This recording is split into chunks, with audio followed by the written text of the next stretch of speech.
అది వీక్ మనం డిస్కస్ చేసిన దాంట్లో కొన్ని విషయాలు చర్చించాం. అన్ని జన్మల కంటే మానవ జన్మ గొప్పది అని చెప్తారు. ఎంతటి నిజం? అది చాలా పొరపాటు అని నా ఉద్దేశం. మిమ్మల్ని ఒక ప్రశ్న అడుగుతాను. ఒక 3వ తరగతి అబ్బాయి గొప్పవాడా లేకపోతే ప్రైమ్ మినిస్టర్ గొప్పవాడా? ఎవరు గొప్పతనం వారికి ఉంది. అది సంగతి. మల్లె పువ్వు గొప్పదా తామర పువ్వు గొప్పదా? 2 క్రియేషన్స్ ఉన్నాయంటే గాడ్కి డిఫరెంట్ ప్లాన్స్ ఉన్నాయి. కనుక every animal or every species or every వృక్షము ఈజ్ అ డిఫరెంట్ యాంగిల్. మానవ జన్మ అన్నిటికన్నా ఉన్నత జన్మ అంటే అవన్నీ హీన జన్మలు అని చెప్పేసి ఆ సృష్టికర్తను మనం చాలా చాలా చాలా చాలా చాలా నీచంగా చూసినట్టు అవుతుంది. That is very very bad. Everything ప్రతి ఒక్కటి కూడా గ్లోరియస్. ఇక్కడ there no thread. Everything is unique, everything is wonderful. ఇందులో ఎక్కువ తక్కువ లేనే లేవు. కనుక ఆ స్టేట్మెంటు దయచేసి మానవ జన్మ అన్నిటికన్నా ఉత్కృష్ట జన్మ, ఉన్నత జన్మ అని ఎవ్వరూ ఎప్పుడూ అనకూడదు. అది సృష్టికర్తను కించపరిచినట్టు, హేయపరిచినట్టు. సరే, అగ్రీడ్. అక్కడ వరకు క్లారిటీ వచ్చింది. నెక్స్ట్ వచ్చేటప్పటికి సరే, అన్ని జన్మల్లాగా మానవ జన్మ కూడా ఒక జన్మ. కరెక్ట్. ఆ జన్మను ఉత్కృష్టం చేయాలంటే ఏం చేయాలి? మున్సిపాలిటీలో రోడ్లు ఊడ్చేది ఉత్కృష్ట జన్మ లేకపోతే ప్రైమ్ మినిస్టర్ ఉత్కృష్ట జన్మ? అంటే ఉత్కృష్టం అనేది ఇక్కడ ఉన్నటువంటి సందర్భంలో నా జీవితాన్ని నేను మంచిగా ఎలా మరల్చుకోవాలి, సొసైటీకి ఏ విధంగా ఉపయోగపడాలి, నా జన్మ ద్వారా కొంతమందికి లబ్ధి ఏ విధంగా చేకూరాలి. కరెక్టే. అబ్రహాం లింకన్ గారిది ఒక స్టేట్మెంట్ చెప్తాను మీకు. అబ్రహాం లింకన్ గారు ఆయన తండ్రి చెప్పులు కుట్టేవాడు, మూచివాడు అంటాం మనం. ఆయన ప్రెసిడెంట్ అయిన తర్వాత ఆయన ఏమన్నా తెలుసా? మా తండ్రి గారు ఆయన వృత్తిలో ఎంత నైపుణ్యం పెట్టారో అంత నైపుణ్యంగా నా వృత్తిలో నేను సంపాదించగలిగితే నాకు అంతకన్నా ఏమి రాకలేదు. This is Abraham Lincoln statement, not an ordinary man statement. So అలాంటి ఉత్కృష్టత లేదని చెప్పడం లేదు, ఉండి తీరాలి. మనం చేసే పనిలో ఉత్కృష్టం ఉండాలి. అంటే ఒక మనిషికి మరి ఎలాగైతే ఒక జంతువుకి ఒక మానవుడికి కంపారిజన్ లేదో, అలాగే ఒక మల్లె పువ్వుకి తామర పువ్వుకి కంపారిజన్ లేదు. అబ్రహాం లింకన్ యొక్క తండ్రి గారికి అబ్రహాం లింకన్కి పోలిక లేదు. కనుక ఎవరి ఎన్నుకున్న దాంట్లో అందులో నాణ్యత చూపించాలి. నిన్న నేను క్రికెట్ ఆడాను, ఇవాళ నిన్నటికన్నా నేను బాగా ఆడాలి. అంతేకాని నేను టెండూల్కర్ కన్నా బాగా ఆడాలి కాదు. నేను పాట పాడతాను, బాలమురళీకృష్ణ గారి కన్నా నేను బాగా పాడను అంటే నేను వెదవనా? నిన్న నేను ఒక పాట పాడాను, నిన్న ఒక రాగం పాడాను, ఇందోళ రాగం. ఇవాళ ఇంకొంచెం బాగా పాడడానికి నేను అభ్యాసం చేస్తే అది బాగా వస్తుంది. కనుక నిన్నటికన్నా నేడు నేను ఉత్కృష్టుని నా కళలో, నా విద్యలో. అంతేకాని బాలమురళీకృష్ణ గారు ఆయన కూడాను నిన్న పాడిన దానికన్నా ఇవాళ బాగా పాడాలి, ఇవాళ పాడిన దానికన్నా రేపు ఇంకా బాగా పాడాలి. అంటే శరీరం సహకరిస్తే. ఏమిటయ్యా యోగం అంటే నువ్వు చేసే కర్మల్లో కౌశల్యము, నువ్వు చేసే కర్మల్లో నీకు కౌశల్యం. నిన్నటికన్నా యోగ కర్మసు కౌశలం అంటే ఆ యోగం ద్వారా ఎవరైతే ధ్యానం చేస్తారో నువ్వు ఏ పనిలో చేయి అందులో ఉత్కృష్టత వస్తుంది, నాణ్యత వస్తుంది, ప్రావీణ్యత వస్తుంది, మెరుగు వస్తుంది.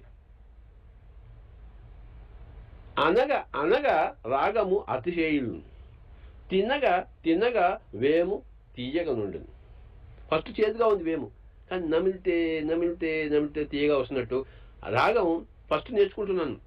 ఒక 4 రోజులు సాధన చేసేసరికి మా బాగుంది, 100 రోజులు సాధన చేస్తే ఇంకా బాగుంది.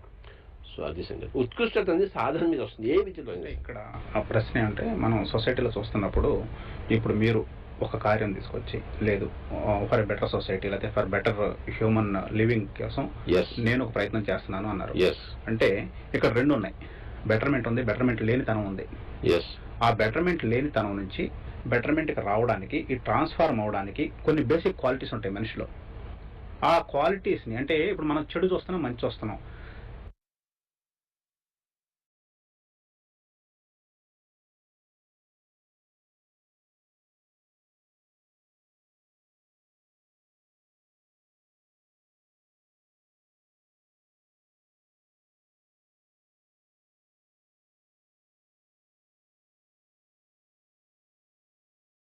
ఆ చెడు మంచి ఈ రెండింటి మధ్య వైరుధ్యాన్ని పోడ్చడానికి ఇప్పుడు నాలో చెడు ఉంటుంది, మంచి ఉంటుంది. ఆ చెడు మంచిని బ్యాలెన్స్ చేసుకుంటా మంచి వైపు ఎక్కువ మొగ్గడానికి నేను చేయవలసిన పని ఏంటి? మేధస్సును పెంచుకోవాలి. మేధస్సు ఉంటే తప్పే చేయనుగా. మేధస్ అంటే ఇంటెలిజెన్స్. తప్పు ఒప్పు అది వేరే, అది బుద్ధి అంటారు. రెండు ఉన్నాయి ఇక్కడ. ఒకటి మేధస్సు, ఒకటి బుద్ధి.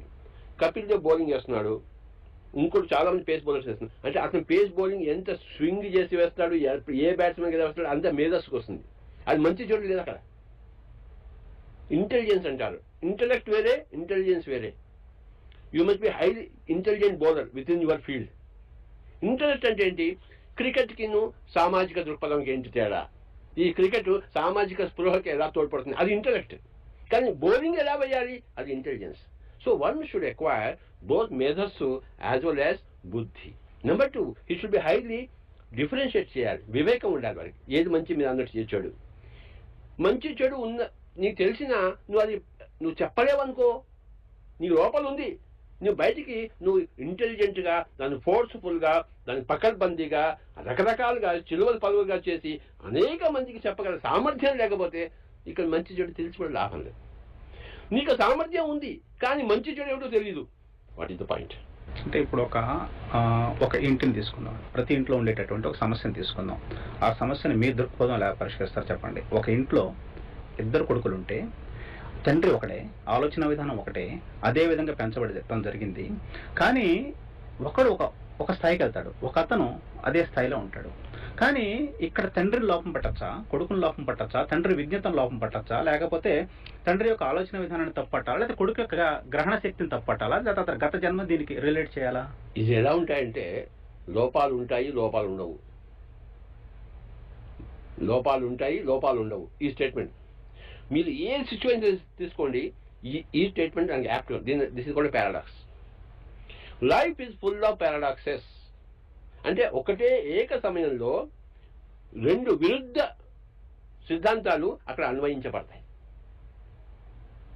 మీరు ఇప్పుడు చెప్పిన కేసులో ఒకటే తండ్రి 2 కొడుకులు, వాళ్ళు విరుద్ధంగా చేస్తున్నారు.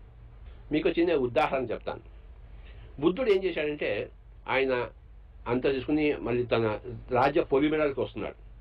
వస్తే తండ్రి శుద్ధోదండు లెటర్ రాసి పంపించాడు బుద్ధుడికి.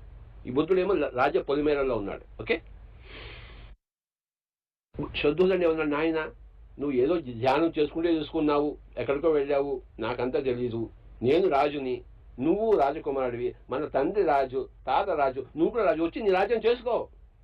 నువ్వు ధ్యానం చేసుకుంటావని నాకెందుకు, ఇదెందుకు చేసుకోవు, ఇది నీ ధర్మం కదా అని ఆయన లెటర్ రాసి పంపించాడు బుద్ధుడికి, శుద్ధోదండు. దాని వెనకాల వైపు మళ్ళీ బుద్ధుడు రాశాడు, తండ్రి నేను ఈ జన్మలో సన్యాసిని, గత జన్మలో సన్యాసిని, అంతకుముందు జన్మలో సన్యాసిని, అంతకుముందు నేను ఇప్పుడు కాకుండా ఎలా ఉంటాను నేను అంటే 2 విధాల హిస్టరీస్ని ఇద్దరు దే ఆర్ డిఫరెంట్. సో ఇప్పుడు ఏది కరెక్ట్ చెప్పండి? శుద్ధోదండు కరెక్టా, బుద్ధుడు కరెక్టా? Equally correct. ఎవరి యాంగిల్ వాడు కరెక్ట్. శుద్ధోదండు రైటే, బుద్ధుడు రైటే, బుద్ధుడు రాంగే, శుద్ధోదండు రాంగే. చూసారా? అంటే ఇది గ్రేట్ పారాడాక్స్. ఇది అర్థం చేసుకోవాలంటే చాలా. కృష్ణుడు అర్జునుడు ఇద్దరు మారు వేషాలు వేసుకుని రాజ్యం ఎలా ఉంది చూడడానికి వెళ్ళారు. ఆ రోజుల్లో ఇదే కదా. ఇద్దరు వేరే బ్రాహ్మణుల వేషం వేసుకుని ఒక ఇంటికి వెళ్ళారు. ఒక ఇంటికి వెళ్ళేసి భిక్షాందేహి అన్నారు. ఆ ఇంట్లో ఎవరున్నారు? ఒక ముసలిది ఉంది, 6 పిల్లలు ఉన్నారు, పూరిళ్ళు. ఆవిడ రండి స్వామి అని పిలిచేసి అందరికి పెడుతుంది ఏదో ఫస్ట్ వీడికి పెట్టింది. ఇంతే ఉంది కొద్దిగా. కృష్ణుడు ఆశీర్వదించాడు. ఏమని ఆశీర్వదించాడు? నీ వంశము నాశనముగాక, నీ వంశము నాశనము అవుగాక అని దీవించాడు. అర్జునుడు పక్కన ఉన్నాడు, వాడికి మంటలెత్తి. కానీ కృష్ణుడితో ఏం మాట్లాడతాడు? నోరు మూసుకున్నాడు. నెక్స్ట్ ఇంటికి వెళ్ళారు. అక్కడ పెద్ద జమీందారు ఇల్లు. నట్టింట్లో పెద్ద బోర్ర వేసుకుని ఒకడు ఉన్నాడు, వాడు పెళ్ళా ఉన్నారు.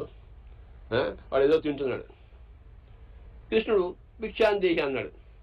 రేపు రా నాయన అన్నాడు. అప్పుడు కృష్ణుడు దీవించాడు, నువ్వు 6 తరాల వరకు నువ్వు బాగుండు నాయన అన్నాడు. ఇద్దరు బయటకు వచ్చేసారు. అప్పుడు అర్జునుడు కృష్ణుడు గల్లా పట్టుకున్నాడు. నువ్వు ఏం చేసావు? నువ్వేదో గొప్పవాడిని అనుకున్నాను. ఇదా ఇంత వ్యత్యాసం చూపిస్తావా నువ్వు? వాడికి ఇంకా వాళ్ళు మంచి చేసినవాడికి ఇంకా చెడు చేస్తున్నావా? వీడికేమో చెడు చేసినవాడికి నువ్వు మంచి చేస్తున్నావా? ఏమిటి నీ ఉద్దేశం అన్నాడు. కృష్ణుడు నవ్వాడు, నాయన నా మాటలు నీకెప్పుడు అర్థమవుతాయి? ఆ ముందున్న ఆవిడికి నీ వంశం నాశనం కాకంటే ఆవిడికి ఇంకా జన్మలు లేకుండా చేశాను. వంశం అంటే ఆయన అది మాట్లాడాడు. జన్మరాహిత్యం ప్రసాద్ ఈయనకేమి ఇంకా 6 జన్మలు నీకు రావాలి నాయన, 6 కర్మలు అనుభవించు అన్నాడు. 6 జన్మలు కనుక ఆ జన్మలో చూసేది బహునాం జన్మనామంతే జ్ఞానవాన్ మాం ప్రపద్యతే వాసుదేవ సర్వమితి స మహాత్మా సుదుర్లభ. బహునాం జన్మనామంతే అంటే ఎన్నో జన్మల తర్వాత జ్ఞానవాన్ మాం ఫస్ట్ వాడు జ్ఞానం అవుతాడు, తర్వాత తనను తాను తెలుసుకుంటాడు. మాం ప్రపద్యతే వాసుదేవ సర్వమితి అంటే లోపలున్న ఆత్మే సర్వత్రా ఉన్నదని తెలుసుకుంటాడు. స మహాత్మ సుదుర్లభ. అలాంటి మహాత్ముడు చాలా కష్టం అయినా దొరికేది నీకు. ఇంటెలిజెన్స్ ఉన్నవాళ్ళు భూమి నిండా నువ్వు దొరుకుతారు. నిజమైన ఇంటలెక్ట్ ఉన్నవాడు చాలా అర్థం. ఇంటలెక్ట్ అంటే బుద్ధి. గౌతమ బుద్ధుడికి ఇంటెలిజెంట్ అనలేదు, బుద్ధి ఉన్నవాడు. ఏది తినకూడదు, ఏది తినాలి, ఏది మాట్లాడకూడదు, ఏది మాట్లాడాలి, ఎలా సహాయం చేయకూడదు, ఎలా సహాయం చేయాలి. ఫర్ ఎగ్జాంపుల్ మీ అబ్బాయి వచ్చాడు, 6వ క్లాస్ చదువుకుంటున్నాడు. డాడీ నా హోంవర్క్ చేసి పెట్టంటే మీరు చేసి పెడతారా? మంచి పని కదా. ఎవరి పని వాడే చేయాలి. అలాగే ప్రపంచంలో ప్రతి ఒక్క మానవుడి పని ఎవరి పని వాడే చేయాలి. ఏ బుద్ధుడు ఇంకోటి మానవుడి పని చేయడు, ఏ మానవుడు ఇంకో మానవుడి పని చేయడు. ఆ మానవుడు తన హోంవర్క్ తనే చేసుకోవాలి. మానవుడు హెల్ప్ చేయడు. హెల్ప్ చేస్తే అది ఈ తండ్రి ఆ కొడుక్కి హోంవర్క్ చేస్తే ఎంత అన్యాయం జరుగుతుందో మాధవుడు కూడాను ఏ మానవుడికి హెల్ప్ చేయడు. మనం ప్రే చేస్తాం, నాకు హెల్ప్ చేయి అని చెప్పేసి అది బూడిదలో పోసిన పన్నీరు. ఎలాగైతే కొడుకు 6 ఏళ్ల కొడుకు తండ్రితో డాడీ నా డ్రాయింగ్ వేసి పెట్టంటే అది ఎంత బూడిదలో పోసిన పన్నీరో, ఒకవేళ తండ్రి దాన్ని సహాయం చేయబోనినా అది ఎంత నిరర్ధక వ్యర్థ దుర్మార్గపు చర్యో. So buddhi is a highly extended word. జన్మల్లోకి వస్తుంది. మీకు 2 ఉదాహరణలు ఇచ్చాను. ఒకటి గౌతమ బుద్ధుడు తన తండ్రికి రాసింది, 2 కృష్ణుడు అర్జున్తో చెప్పింది.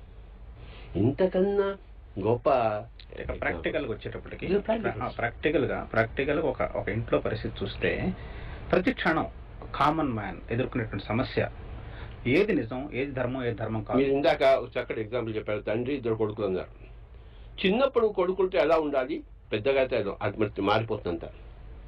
దీంట్లో ఇంకో స్టేట్మెంట్ మీరు గమనించాలి. అడ్డాలలో ఉన్నప్పుడు బిడ్డలు కానీ గడ్డాలు వచ్చిన వాళ్ళు బిడ్డలు కాడు. సో ఒక పేరెంట్ చిన్నపిల్లలుగా ఉన్నప్పుడు అతనికి అన్ని విద్యలు ఇవ్వడానికి ప్రయత్నించాలి. కొంచెం అతను జ్ఞానం రాగానే ఎవరికి వారే యమునా తీరే.